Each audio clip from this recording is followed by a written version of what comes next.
Hey, everybody. I just wanted to take a really short minute. Of course, y'all know that my name is Michelle Burkhardt. I'm a dating coach for women, smart, sassy women who are 50 and over who want to take control of their dating life so they can date with more confidence and have more fun and date great guys, right?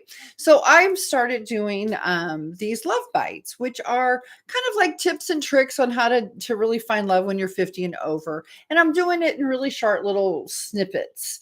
And tonight, what I wanted to talk about was how I don't know if y'all have ever watched Love at First Sight. Okay, it's the show where these couples get married and they get married to somebody that they haven't met and they meet them as they walk down the aisle, right?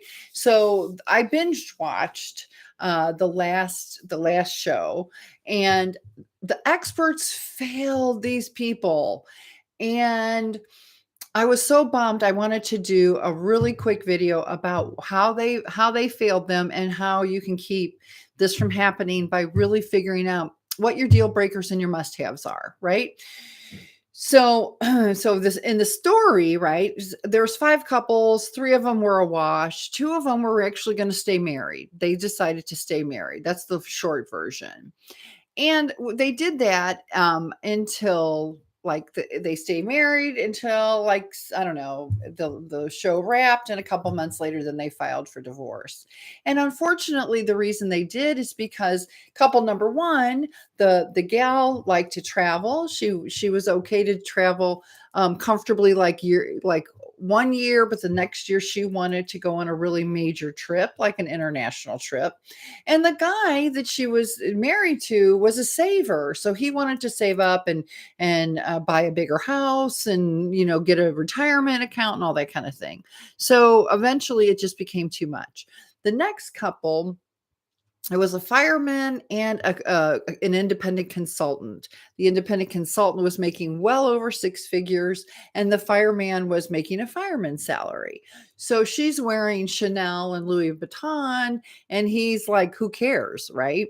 So during the show, it wasn't that big of a deal, but she got to the point where she said, "I don't want to change my lifestyle. I want to be able to spend what I want to spend, and I don't want to change my lifestyle for my husband." Well, if you don't want to change your lifestyle for your husband, that means you also don't want to change your lifestyle for your kids, and that's not the same kind of equation, right? So even though this is the thing that was really interesting, these two couples, they got along, they didn't argue, there was sexual chemistry, they had fun, they felt like they were falling in love.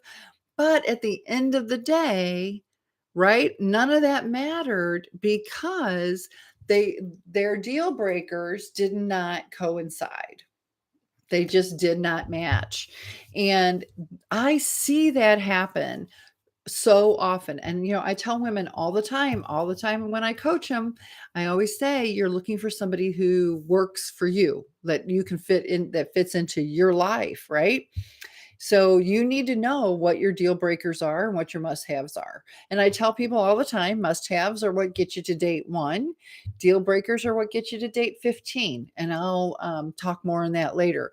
But I just want you to know, take time, start to think about what kind of a person you really want to spend your time with, who's going to make you happy. It's not about who you make happy. It's not about finding somebody that will like you. It's about somebody who are you going to like, right? And who is going to ring your bells. So I just wanted to do really quick on that. If you want more information, I do a blog. I do all kinds of workshops. Check out dategreatguys.com, and I will catch you on the inside. Love you guys. Bye.